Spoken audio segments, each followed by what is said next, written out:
So another really huge foundation of health and a healthy body is breathing and breath. We do it every day, all the time. You know, obviously without it, we die.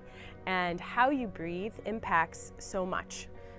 Everything from brainwave patterns and mood and stress levels to your structure and how it behaves, where your rib cage and spine and pelvis all sit, your flexibility and all kinds of things. The breath has so much responsibility in your body. So what I want to share with you is that there is many ways to breathe, and you will hear do breathe this way, don't breathe that way from a lot of people. And my philosophy is that there is benefits to almost every kind of breathing. So if you're in a yoga class and they teach you to expand your belly in your breath, that is can be very powerful, massaging the organs, building energy, as they say. It can also be very relaxing.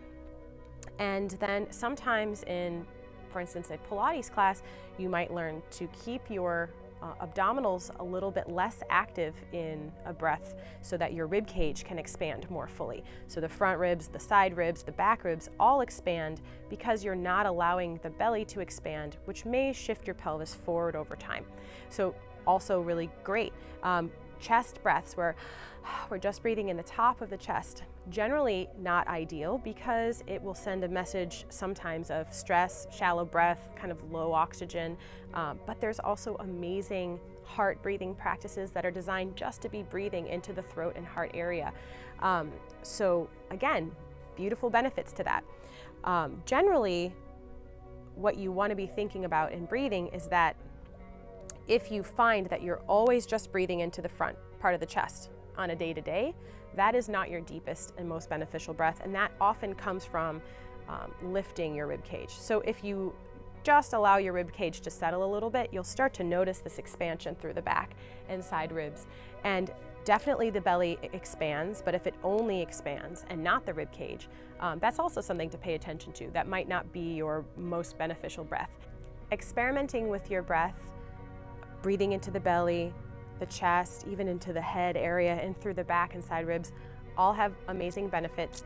But on a day-to-day, what I want you to pay a little bit more attention to is allowing the ribs to settle down enough that you feel some movement and expansion and shape change through the rib cage in the sides and back of the ribs, and not just in the chest and the front ribs. If you only are opening here and everything else feels locked down, you will start to feel a tight back and a disconnection to your core muscles.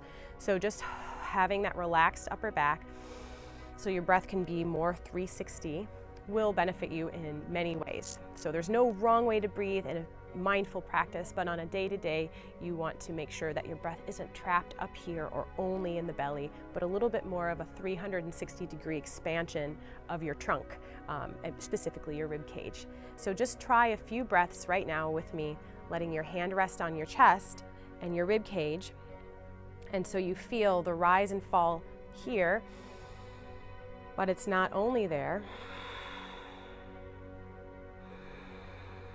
You feel the belly as part of the breath, but also you see the shape change here.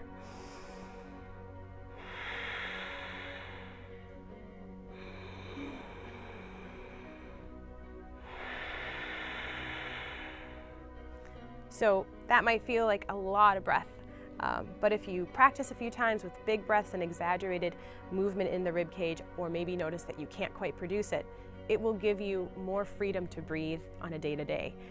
So just paying attention to that, planting that seed in your body, paying attention every once in a while, will eventually contribute to a much better subconscious breathing pattern. So give that a shot.